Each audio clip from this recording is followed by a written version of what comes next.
L'Afrique s'est-elle vraiment libérée? Oui, les drapeaux ont changé. Oui, les hymnes ont été écrits. Mais le vrai pouvoir, lui, n'a pas quitté le continent. Aujourd'hui, nous allons plonger dans la nouvelle forme d'impérialisme, bien plus subtile, bien plus efficace, l'impérialisme économique. Les indépendances africaines dans les années 1960 n'ont pas été suivies d'une indépendance économique. La structure coloniale est restée en place. Monnaie contrôlée depuis l'extérieur, comme le franc CFA. Économie tournée vers l'export brut de matières premières.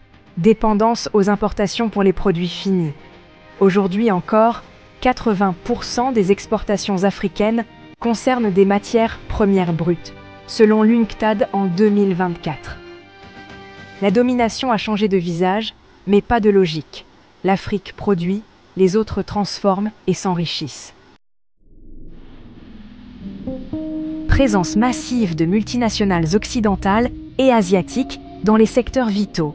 Pétrole avec Total Energies de France, ExxonMobil des États-Unis et Sinopec de Chine. Mines avec Glencore de Suisse et Barrick Gold du Canada. Agro-industrie avec des géants comme Nestlé, Cargill et Monsanto.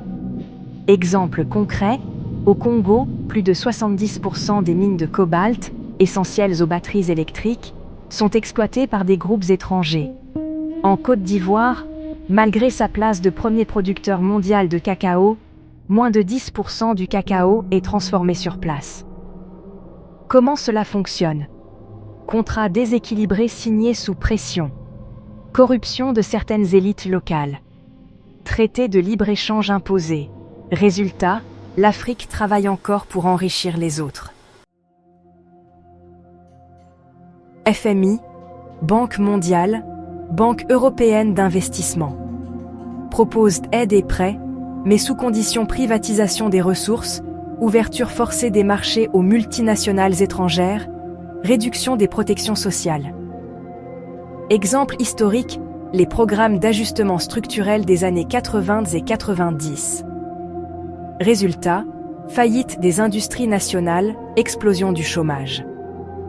Entre 1980 et 2000, le PIB par habitant de l'Afrique subsaharienne a chuté de 10% malgré des milliards d'aides selon la Banque mondiale. L'arme n'est plus la baïonnette. L'arme, c'est la dette. L'Afrique n'est pas pauvre par hasard.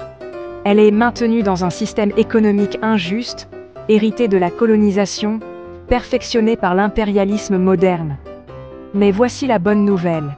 Aujourd'hui, de plus en plus d'Africains s'éveillent. Plus de jeunes créent, s'éduquent, investissent en Afrique.